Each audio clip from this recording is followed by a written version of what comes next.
जय हिंद साथियों, वंदे मातरम। कैसे हो? उम्मीद करता हूँ आप स्वस्थ होंगे, मस्त होंगे, अपनी पढ़ाई में व्यस्त होंगे। आपके अपने YouTube चैनल TCG क्लासेज में पुनः हार्दिक अभिनंदन, स्वागतम, मोस्ट वेलकम।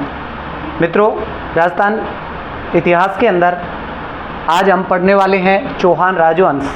जी हाँ, चौहान राजवंश राजस्थान की सभी भर्ती प्रतियोगिता परीक्षाओं के लिए ये बहुत ही महत्वपूर्ण क्लास रहने वाली है। तो मेरा आपसे आग्रह रहेगा वीडियो को बिना स्किप किए कंटिन्यू देखना है। हाँ, यदि चैनल पर पहली बार आए हैं तो सब्सक्राइब करना ना भूलें, लाइक और कमेंट अवश्य करें। तो आइए प्रारंभ करते हैं चौहान राजवंश। और चौहान राजवंश को पढ़ते समय सर्वप्रथम हम देखेंगे इनकी उत्पत्ति से संबंधित विभिन्न मत, चौहानों की उत्पत्ति से संबंधित मत। उत्पत्ति यानी चौहानों की उत्पत्ति कैसे हुई। उत्पत्ति से संबंधित मतों की बात करें तो इनमें एक बहुत ही प्रसिद्ध मत है जिसे हम कहते हैं अग्निकुंड का मत, जिसका नाम है अग्निकुंड का मत। क्या है ये अग्निकुंड का मत? अग्निकुंड का मत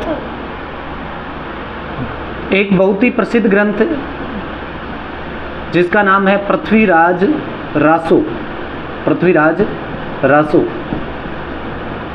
और इस ग्रंथ के रचयिता हैं चंद्रवरदाई,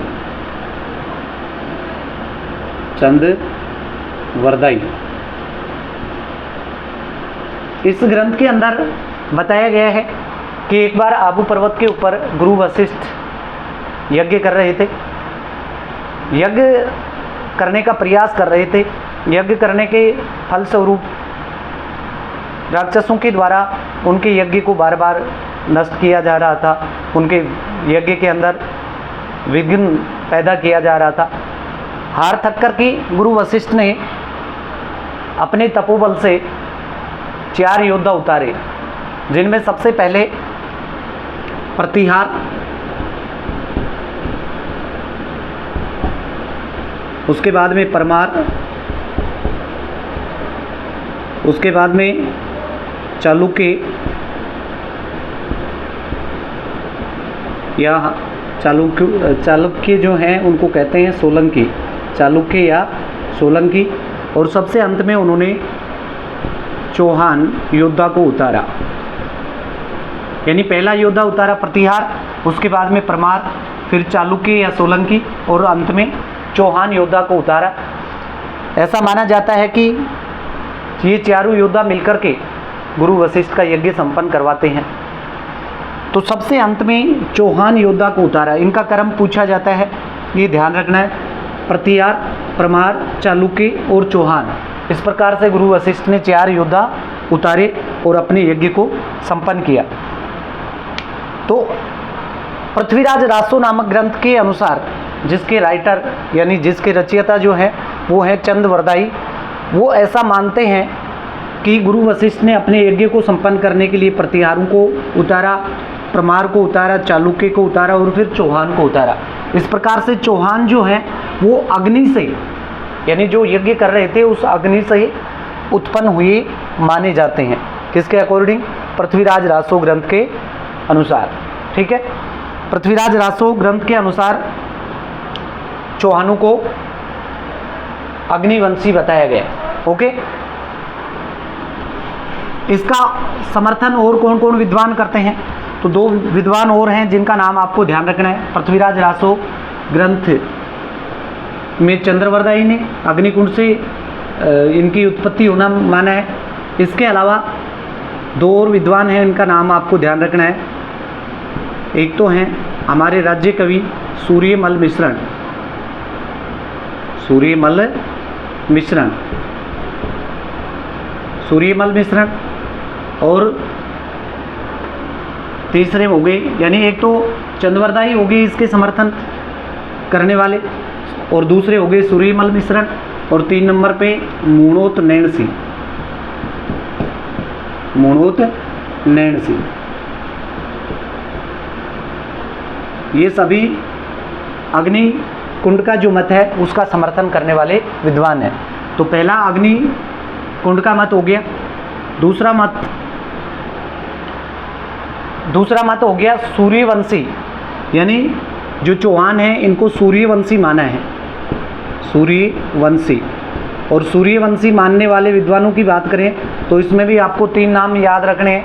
एक तो जयानक, जो पृथ्वीराज विजय के लेखक हैं, जयानक। नैनचंद्र सूरी, जिसने अमीर महाकाव्य की रचना की है, नैनचंद्र सूरी हो गए। और एक हो गए GH ओझा। ये 3 नाम आपको याद रखने हैं। एक तो कौन हो गए? नयनचंद्र सूरी, नयनचंद्र सूरी, नयनचंद्र सूरी। दूसरे हो गए जयानक, और तीसरे हो गए नैनचंद्र सूरी, जयानक, और तीसरे हो गए हमारे GH ओझा, गौरी शंकर हीराचंद ओझा, GH ओझा। इन तीनों विद्वानों ने इनको चौहानों को सूर्यवंशी माना है। ठीक है। इसके अलावा 3 नंबर पे चंद्रवंशी भी इनको माना गया है। और चंद्रवंशी के बारे में पूछा जाए,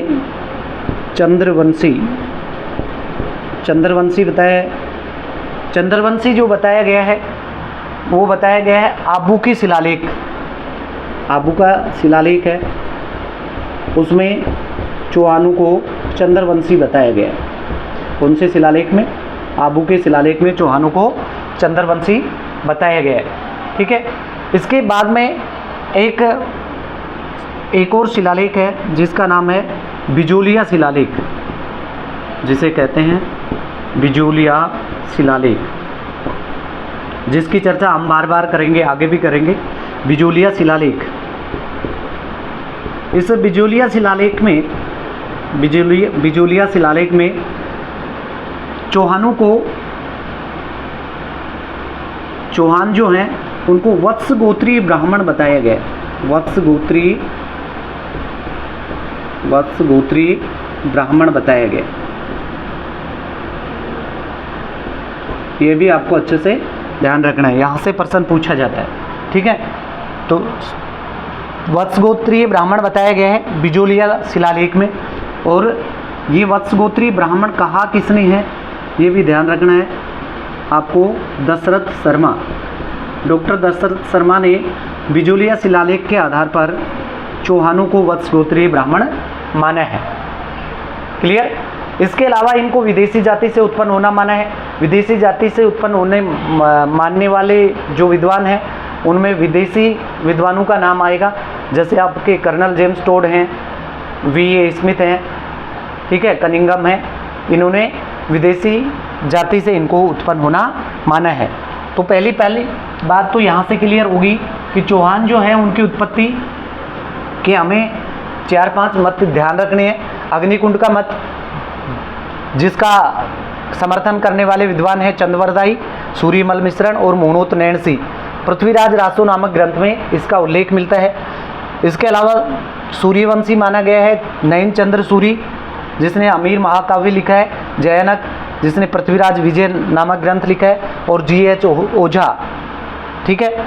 चंद्रवंशी इनको आबू के शिलालेख में माना गया है, और बिजोलिया शिलालेख में इनको वत्स गोत्रीय ब्राह्मण कहा है। स्पेशली नाम पूछा जाए तो डॉक्टर दशरथ शर्मा। इसके अलावा विदेशी जाति से इनको उत्पन्न होना माना है। ये तो होगी उत्पत्ति से संबंधित बात, यानी चौहानों की उत्पत्ति हमने देख ली। अब चौहानों की प्रमुख शाखाएं देखेंगे। चौहान वंश की प्रमुख शाखाएं, चौहान वंश की प्रमुख शाखाएं। और चौहान वंश की प्रमुख शाखाओं की बात करें तो आपको ध्यान रखना है, चौहान वंश की प्रमुख शाखा होगी, सबसे पहली शाखा होगी सांभर। कौन सी शाखा होगी? सांभर, जिन्हें हम शाकंभरी के चौहानों के नाम से भी जानते हैं, शाकंभरी के चौहान। ठीक है। सांभरी या शाकंभरी के चौहान। तो मैं अभी इसको शाकंभरी को मिटा रहा हूँ। यहाँ देखना, सांभर के चौहान, पहली शाखा होगी सांभर। कौन सी शाखा होगी? सांभर। सांबर शाखा जो है, यानी सांबर के अंदर चौहानों ने सबसे पहले अपने राज्य की नींव रखी, और नींव रखने वाला जो शासक है उसका नाम है वासुदेव चौहान। ये आपको ध्यान रख लेना है, वासुदेव चौहान। एक बार मैं एक टेबल बना देता हूँ, टेबल के माध्यम से आपको क्लियरली समझ में आ जाएगा कि राजस्थान के अंदर चौहान वंश जो है उसने कहाँ कहाँ पर शासन किया। ठीक है, तो सांबर के अंदर वासुदेव चौहान ने राज किया, और वासुदेव चौहान जो हैं उन्होंने चौहान वंश की नींव रखी 551 ईस्वी के अंदर। कहाँ पर? सांबर के अंदर। ओके, सांबर के बाद में एक शाखा इन्होंने स्थापित की नाडोल के अंदर। एक शाखा इन्होंने स्थापित की कहाँ पे? नाडोल, नाडोल शाखा। एक शाखा स्थापित की नाडोल के अंदर, और ये जो नाडोल शाखा है, नाडोल शाखा, इसके जो संस्थापक हैं, नाडोल शाखा के संस्थापक वो माने जाते हैं लक्ष्मण सिंह। किसको माना जाता है? लक्ष्मण सिंह को, ये ध्यान रखना है, लक्ष्मण सिंह। लक्ष्मण सिंह ने नाडोल के अंदर 960 ईस्वी में 960 ईस्वी में चौहान वंश की नींव रखी। यानी सबसे पहले सांबर में वासुदेव चौहान ने 551 ईस्वी में शुरुआत की। उसके बाद में एक शाखा बनी नाडोल के अंदर 960 ईस्वी में, जिसके संस्थापक माने जाते हैं लक्ष्मण सिंह। ओके, यहाँ से एक और शाखा निकली, और वो शाखा यानी इनकी शाखा बनी अजमेर। कौन सी शाखा? अजमेर, जिन्हें हम अजमेर के चौहानों के नाम से जानते हैं। ठीक है, एक शाखा बनी अजमेर। अजमेर शाखा है, इसके संस्थापक की बात की जाए तो इसके संस्थापक कहलाते हैं अजय राज। कौन कहलाते हैं? अजय राज। ओके, अजय राज ने 1113 ईस्वी में 1113 ईस्वी में अजय राज ने अजमेर के अंदर चौहान वंश की स्थापना की। ओके, शाखा स्थापित की। इसके बाद में जालोर के अंदर एक शाखा बनती है। जालोर के अंदर एक शाखा बनती है, यानी नाडोल से चली जाएगी एक शाखा। कहाँ पर? जालोर में। ये लो, नाडोल से जालोर। जालोर के अंदर शाखा स्थापित करने का कार्य किसने किया? तो ध्यान रखना है, कीर्तिपाल ने। किसने की? कीर्तिपाल। कीर्तिपाल को इसका संस्थापक माना जाता है, और इसकी स्थापना कब की? 1184 ईस्वी में।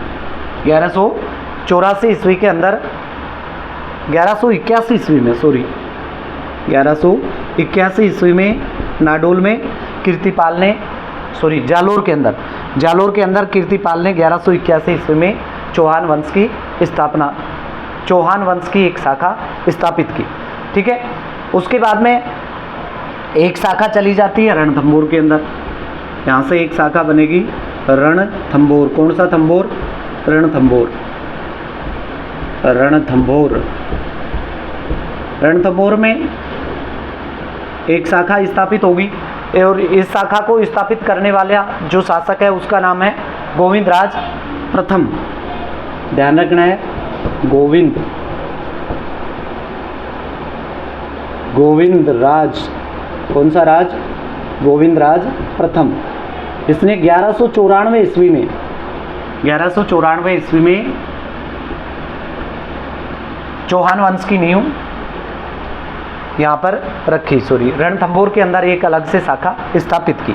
ठीक है, इनका क्रम पूछा जा सकता है। सबसे पहले सांबर में वासुदेव चौहान ने 551 ईस्वी में चौहान वंश की नींव रखी। ठीक है, सबसे पहले प्रारंभ कहाँ से होता है? सांबर से। सांबर के बाद में नाडोल में एक शाखा बनी 960 ईस्वी में, एक शाखा बनी अजमेर के अंदर 1113 ईस्वी में, और एक शाखा बनी जालोर के अंदर 1181 ईस्वी में, एक शाखा 1194 के अंदर रणथंभौर में बनी, जिसको स्थापित करने वाला जो शासक है उसका नाम है गोविंदराज प्रथम। ठीक है, इसके अलावा 2-3 शाखाएं और हैं। रणथंभौर के अलावा एक शाखा इनकी बनती है बूंदी के अंदर। कौन सी? बूंदी। बूंदी के अंदर शाखा स्थापित करने का काम करता है देवा। क्या नाम है? देवा। ठीक है, बूंदी के अंदर एक शाखा स्थापित होती है, देवा ने स्थापित की, और इसकी सन आपको ध्यान रखनी है 1241 ईस्वी, 1241 ईस्वी। ओके। इसके अलावा जालोर से एक शाखा चली गई सिरोही में। कहाँ चली गई? सिरोही में। सिरोही के अंदर इस शाखा को स्थापित करने का कार्य किया लुम्बा ने। क्या नाम है? लुम्बा। ठीक है, नाम देख करके हंसना नहीं है, लुम्बा। क्या नाम है? लुम्बा। इसने 1311 ईस्वी में, 1311 ईस्वी में सिरोही के अंदर चौहान वंश की स्थापना की, है ना, संस्थापक बनी। ओके। बूंदी की बाद में अंतिम शाखा रहेगी इनकी कोटा के अंदर। कहाँ पे? कोटा में। और कोटा जो शाखा है उसके संस्थापक माने जाते हैं माधो सिंह। कौन माने जाते हैं? माधो सिंह। कौन से सिंह? माधो सिंह। और इन्होंने 1631 ईस्वी में कोटा में न्यू अलग से एक शाखा स्थापित की। ओके, ये आपको अच्छे से याद रखना है, अक्सर यहाँ से प्रश्न पूछा जाता है। एक बार मैं पुनः स्मरण करवा देता हूँ, याद दिला देता हूँ। सांभर के जो संस्थापक माने जाते हैं वो हैं वासुदेव चौहान, यानी संस्थापक और शाखा इनका मिलान करने से संबंधित प्रश्न आ सकता है, या ईस्वी से संबंधित भी प्रश्न आ सकता है। तो आपको अच्छे से याद रखना है, सांभर के अंदर वासुदेव चौहान ने 551 ईस्वी में चौहान राजवंश की नींव रखी। ये चौहान राजवंश को स्थापित करने वाला शासक हो गया वासुदेव चौहान। इसके बाद में नाडोल में एक शाखा की स्थापना की 960 ईस्वी में लक्ष्मण सिंह ने। अजमेर के अंदर अजयराज ने 1113 ईस्वी में। रणथंभौर के अंदर गोविंदराज प्रथम ने 1194 ईस्वी में। जालोर के अंदर कीर्तिपाल ने, जालोर का संस्थापक कौन है? कीर्तिपाल। कीर्तिपाल, ठीक है, कीर्ति को पालने वाला, 1181 ईस्वी में। ओके। सिरोही के अंदर 1311 ईस्वी में लुम्बा ने। बूंदी के अंदर देवा ने 1241 ईस्वी में, और कोटा में माधो सिंह ने 1631 ईस्वी में चौहान वंश की शाखा स्थापित की। ओके, उम्मीद करता हूँ यहाँ तक आपको अच्छे से समझ में आ गया होगा। अब हम देखेंगे चौहान वंश के प्रमुख शासक, चौहान वंश के प्रमुख शासक। ठीक है, चौहान वंश के प्रमुख शासक देखने से पहले 2-4 पॉइंट और हम क्लियर कर लेते हैं। एक तो चौहानों की कुलदेवी पूछी जाती है। क्या पूछी जाती है? चौहानों की कुलदेवी। चौहानों की कुलदेवी, चौहानों की कुलदेवी कहलाती है शाकंभरी माता। कौन कहलाती है? शाकंभरी, शाकंभरी माता। कौन सी माता? शाकंभरी माता। शाकंभरी माता को चौहानों की कुलदेवी माना जाता है। ओके। दूसरा फैक्ट यहाँ से बनेगा, चौहानों के कुलदेव, चौहानों के कुलदेव। जब कुलदेवी की बात होगी तो कुलदेव की भी बात कर लेते हैं। चौहानों के कुलदेव हर्षनाथ। कौन है? हर्षनाथ। हर्षनाथ का मंदिर सीकर के अंदर बना हुआ है, रहवासा में, जहाँ जीन माता का मंदिर बना है उसी पर। ठीक है, तो ये चौहानों की कुलदेवी शाकंभरी माता कहलाती है, और चौहानों का कुलदेव कहलाता है हर्षनाथ। क्लियर हो गया? अब देखते हैं चौहान, हमने बात की सबसे पहले, यानी चौहानों की प्रमुख शाखाओं की बात की, जिसमें पहली शाखा का जिक्र हमने किया। कौन सी शाखा है? सांभर। सांभर, सांभर को ही शाकंभरी, शाकंभरी के चौहान या सांभर के चौहान। सबसे पहले सांभर के चौहानों की हम बात करेंगे। सांभर या शाकंभरी के चौहान, के चौहान, इसको हम बहुत डिटेल के साथ में अब पढ़ने वाले। ओके, सांभर के चौहान या शाकंभरी के चौहान एक ही बात है। सांबर के अंदर अभी हमने टेबल में देखा था, सर्वप्रथम तो ये प्रश्न बनता है कि सांबर के अंदर चौहान वंश की नींव रखने वाला जो शासक था उसका नाम क्या है। तो इनमें सबसे प्रमुख शासक की बात करें, यानी शाकंभरी के चौहान, और शाकंभरी के चौहान में हम बात करेंगे प्रमुख शासक, सबसे पहले नाम आता है वासुदेव चौहान। क्या नाम आता है? वासुदेव चौहान। कौन सा चौहान? वासुदेव चौहान। वासुदेव चौहान से किस प्रकार से प्रश्न बनेंगे ये ध्यान रखना है। वासुदेव चौहान है, उन्होंने सांबर के अंदर 551 ईस्वी में 551 ईस्वी में चौहान राजवंश की नींव रखी। ठीक है, तो चौहानों का संस्थापक कहलाता है। कौन सी ईस्वी में? 551 ईस्वी में रखा। वासुदेव चौहान से किस प्रकार के प्रश्न बनेंगे? एक तो ध्यान रखना है आपको, चौहानों का संस्थापक। चौहानों का क्या कहलाते हैं? संस्थापक। ठीक है, संस्थापक यानी चौहान शाखा की स्थापना करने वाला। चौहानों का संस्थापक कौन कहलाता है? वासुदेव चौहान। और इसको क्या कहते हैं? इसी को चौहानों का आदि पुरुष भी कहते हैं। चौहानों का क्या कहते हैं? आदि पुरुष। इसके अलावा इसको चौहानों का क्या कहते हैं? आदि पुरुष, या इसको हम चौहानों का मूल पुरुष भी कहते हैं। चौहानों का आदि पुरुष, मूल पुरुष या संस्थापक, या फिर इसको चौहानों का जनक भी कह सकते हैं। चौहानों का जनक, चौहानों का जनक भी इसको कह सकते हैं। ठीक है, तो वासुदेव चौहान से एक तो ये फैक्ट याद रखना है, वासुदेव चौहान जो चौहान वंश का संस्थापक कहलाता है, आदि पुरुष कहलाता है, मूल पुरुष कहलाता है, चौहानों का जनक भी इसे ही कहा जाता है। ओके, इसने सर्वप्रथम सांबर में 551 ईस्वी में चौहान वंश की नींव रखी। और एक शिलालेख है जिसका नाम है बिजोलिया शिलालेख। कौन सा शिलालेख है? बिजोलिया शिलालेख। कौन सा शिलालेख है? बिजोलिया शिलालेख। ये जो बिजोलिया शिलालेख है, बिजोलिया शिलालेख है, थोड़ी सी चर्चा हम इसकी भी कर लेते हैं। बिजोलिया शिलालेख 1170 ईस्वी में 1170 ईस्वी का लिखा हुआ शिलालेख है। 1170 ईस्वी का लिखा हुआ शिलालेख है। ठीक है, कौन सा शिलालेख? बिजोलिया शिलालेख 1170 ईस्वी का। ये पार्श्वनाथ मंदिर है, पार्श्वनाथ मंदिर, इसके अंदर ये लगा हुआ है। और बिजोलिया कहाँ पर है? भीलवाड़ा के अंदर, भीलवाड़ा में ये स्थापित है। तो इस बिजोलिया शिलालेख यानी सबसे चौहान वंश की अहम जानकारी देने वाला जो शिलालेख है उसका नाम आपसे पूछा जाए तो याद रखना है बिजोलिया शिलालेख। इस बिजोलिया शिलालेख के अनुसार, इस बिजोलिया शिलालेख के अनुसार सांबर के अंदर चौहान वंश की नींव रखने वाला या चौहान वंश का संस्थापक माना गया है वासुदेव चौहान को। ठीक है, वासुदेव चौहान को माना गया है। साथ ही इस शिलालेख में सांबर झील का निर्माण, सांबर झील, आप सब जानते हो सांबर झील के बारे में। सांबर झील जो है का निर्माता, सांबर झील का निर्माता भी वासुदेव चौहान को ही माना गया है।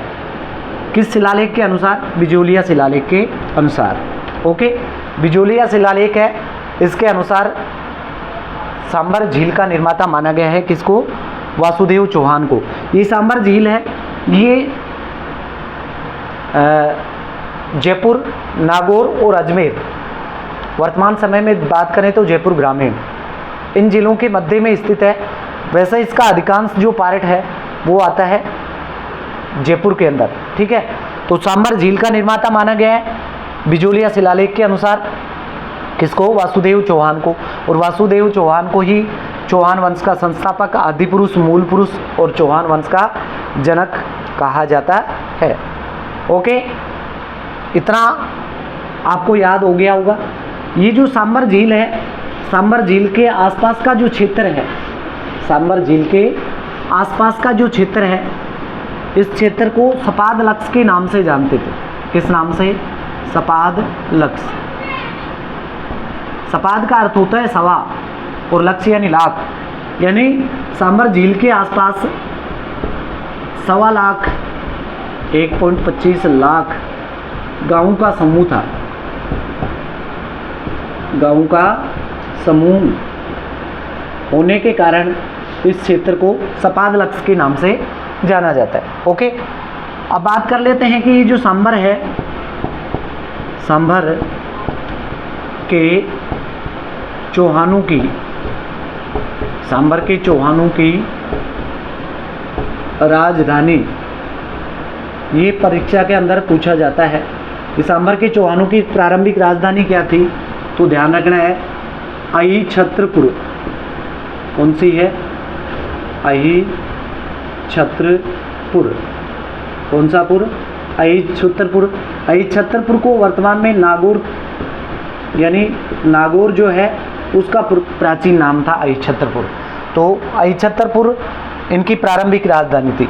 अच्छा, यहाँ से एक प्रश्न दूसरा भी बन सकता है कि चौहानों की प्रारंभिक राजधानी क्या थी? चौहानों की प्रारंभिक राजधानी, तो भी आपको ध्यान रखना है अहिछत्रपुर, नागौर जो है वही इनकी प्रारंभिक राजधानी है। क्यों? क्योंकि सांबर के चौहान यानी चौहान वंश की जो नींव रखी गई वो सबसे पहले सांबर में ही थी, और सांबर के चौहानों की राजधानी थी अहिछत्रपुर। तो स्वाभाविक सी बात है चौहानों की प्रारंभिक राजधानी भी अहिछत्रपुर होगी। ठीक है, वासुदेव चौहान से इतने सारे फैक्ट आपको याद रख लेने हैं। अभी वासुदेव चौहान के बाद में सांबर के चौहान कौन कौन से प्रमुख शासक इनमें हुए, उनको हम एक बार देख लेते हैं। सबसे पहले शासक हुआ चौहान वासुदेव चौहान। सांबर का प्रथम शासक हुआ वासुदेव चौहान। वासुदेव चौहान के बाद में एक बार इनकी थोड़ा सा मैं इसके बारे में लिख देता हूँ। वासुदेव चौहान के बाद में अगला शासक बना नृप। कौन सा बना? नृप। नृप के बाद में जयराज। जयराज। जयराज के बाद में एक शासक बना दुर्लभ राज। कौन सा बना? कैसा राज है? दुर्लभ राज। दुर्लभ राज। ठीक है, जयराज के बाद में दुर्लभ राज, और दुर्लभ राज के बाद में एक बहुत ही प्रतापी शासक बनता है जो अपने आप को गुर्जर प्रतिहारों का सामंत होने से मना करता है। उसका नाम है गुहक। गुहक या गुहक प्रथम। गुहक प्रथम। ठीक है, ये अक्सर इनका क्रम आपसे पूछा जा सकता है, तो क्रम याद रख लेना। वैसे नृप से संबंधित कोई पर्सन नहीं बनता है, जयराज से संबंधित भी कोई पर्सन नहीं बनता है, तो पर्सन बनेगा किससे? वासुदेव चौहान से पर्सन बनते हैं, बहुत बार पर्सन बनते हैं, उनकी चर्चा हमने कर ली। उसके बाद में पर्सन बनता है दुर्लभ राज से। दुर्लभ राज से क्या पर्सन बन सकता है? दुर्लभ राज से एक पर्सन बनता है कि ऐसा चौहान शासक, प्रथम चौहान शासक जिसके समय में मुस्लिम आक्रमण हुआ। क्या हुआ? मुस्लिम आक्रमण। ज़्यादा कोई पर्सन इससे भी नहीं बनेंगे। पहली बार मुस्लिम आक्रमण किसके समय में हुआ? तो ध्यान रख लेना है आपको, किसका?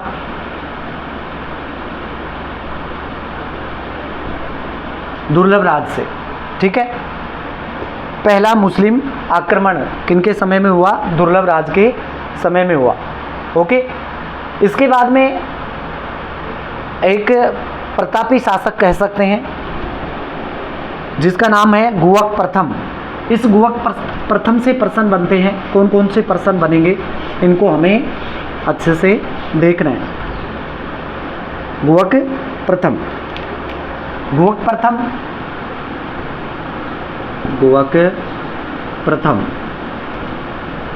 ये गुहक प्रथम है। इसको कहीं कहीं पर गुहक प्रथम भी आपको लिखा हुआ मिल सकता है देखने को। ठीक है, गुहक प्रथम से क्या प्रश्न बनेंगे? गुहक प्रथम ने जो चौहान शासक हैं उनका जो कुलदेव है, अभी जिसकी हमने चर्चा की थी, हर्षनाथ। तो एक तो ये ध्यान रखना है, हर्षनाथ जो चौहान वंश के कुलदेव हैं। हर्षनाथ मंदिर का निर्माण, हर्षनाथ मंदिर का निर्माण, यानी ऐसा चौहान शासक जिसने चौहानों के कुलदेव के मंदिर का निर्माण करवाया हर्षनाथ का, उसका नाम है गुहक प्रथम। ये हर्षनाथ का मंदिर है कहाँ पर? रेवासा।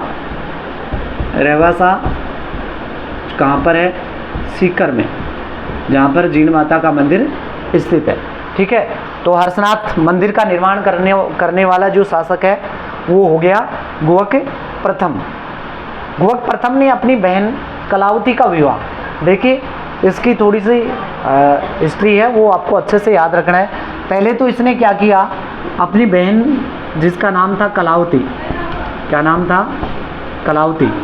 इस कलावती का विवाह इसने प्रतिहार शासक, प्रतिहार शासक, कौन सा शासक? प्रतिहार शासक। प्रतिहार शासक जिसका नाम प्रतिहार शासक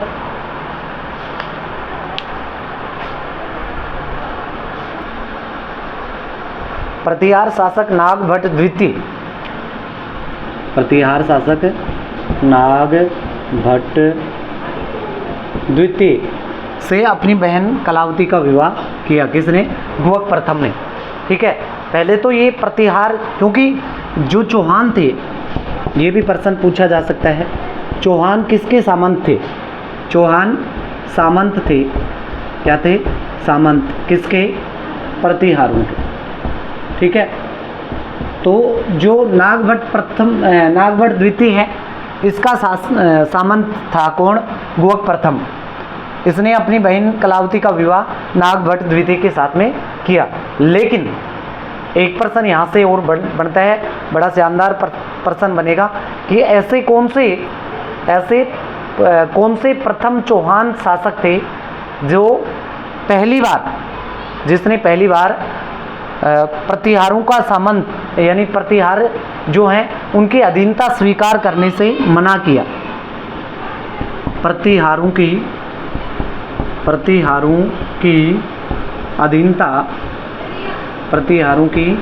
अधीनता अस्वीकार करने वाला, अस्वीकार या उनकी अधीनता को स्वीकार नहीं करने वाला, मना करने वाला, अस्वीकार करने वाला प्रथम शासक, प्रथम चौहान शासक, प्रथम चौहान शासक कौन थे?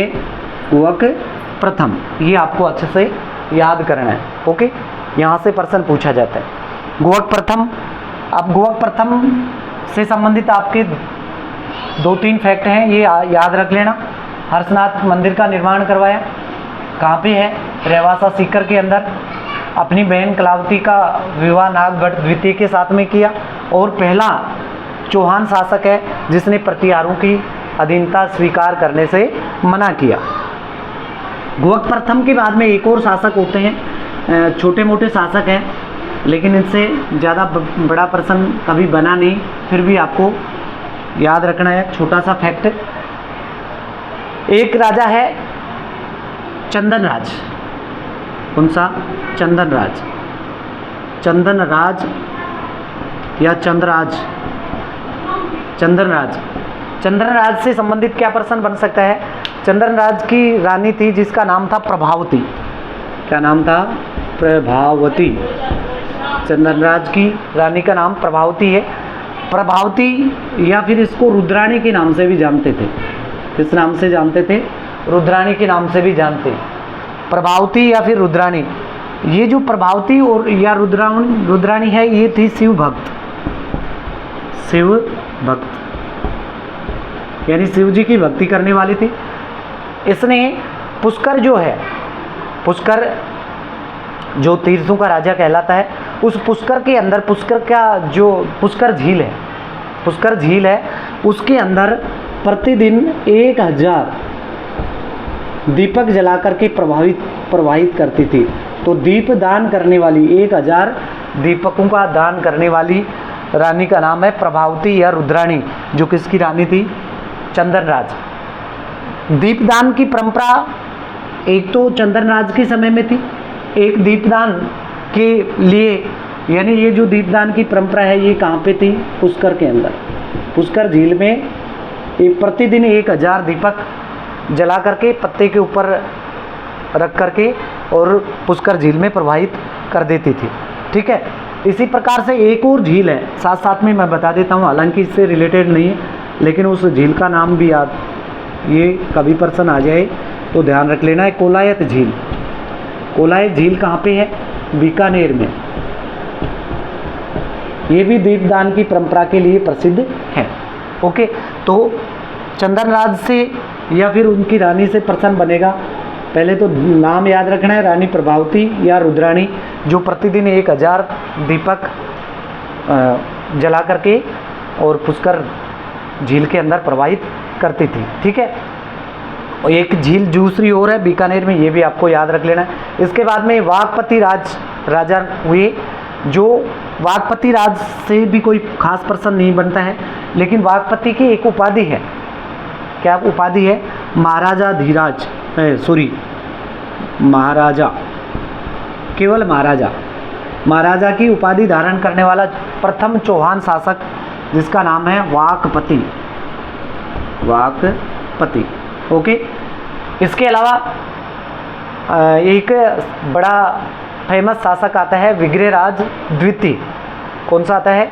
विग्रहराज द्वितीय। विग्रहराज द्वितीय से प्रश्न बनने की संभावना रहती है। क्या प्रश्न बनेगा?